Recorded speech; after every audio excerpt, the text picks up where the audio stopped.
so these are the ingredients that you're going to need for your homemade mac and cheese. I'm using this type of pasta. It's the swirly kind. It's funky. I want to use that. You can use whatever kind you want, really. Flour, butter, I'm using margarine. Cheese, of course. Now I'm using cheddar and Monterey Jack. Again, you could use whatever type you want. Wow, slow it down, Melissa. Or you can even use like Velveeta, something like that. I'm not a Velveeta fan, so I like shredded cheese. And milk. The recipe actually calls for like the fattest kind of milk that you can get. However, I don't like the fatty version. I'm trying to better my eating habits this year. So it actually calls for like even like whipping cream type, like they want fat. The fatter the better. But I'm using 2%. I've made this with 2% before, and it's really, really good. There's no real taste difference. You're also going to need salt and pepper. I'm using the freshly ground pepper, and I think this is sea salt. So lots of salt, lots of pepper. The more the better. So let's get started. Alright, I've got my noodles on to boil, and I've added quite a bit of salt in there.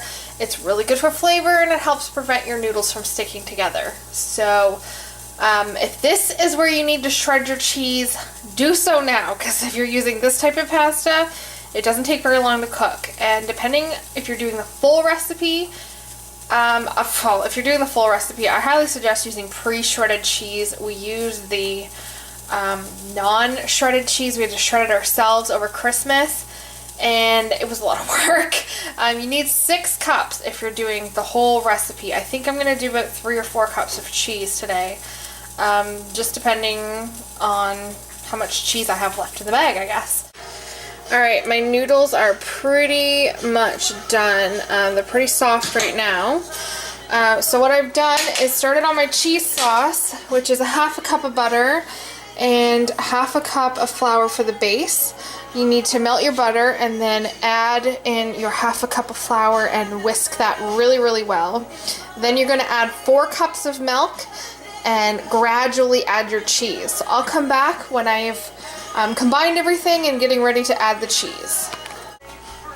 Okay, so I've got my noodles drained, and while I was doing that, I just added in my pepper and stuff and turned it down to a really low heat and just kind of let it sit there and all come together. And now this is the part where I'm going to add the cheese. If you are choosing to bake yours, which I'm doing, go ahead and preheat your oven to 350 degrees. I'll show you the bowl I'm going to use. Okay, this is about yay deep. This is just a Pyrex casserole dish, or casserole, whatever you call it. It's the one I use normally to put my chicken pot pie in. Alright, so I'm just adding in handfuls of cheese at a time until I go by taste. I know I don't have 6 cups here, but that's what the recipe calls for. So each time you add a handful, whisk it really well. Turn your heat back up to fairly high so the cheese will melt. I have a fussy little girl in the background. So whisk that each time.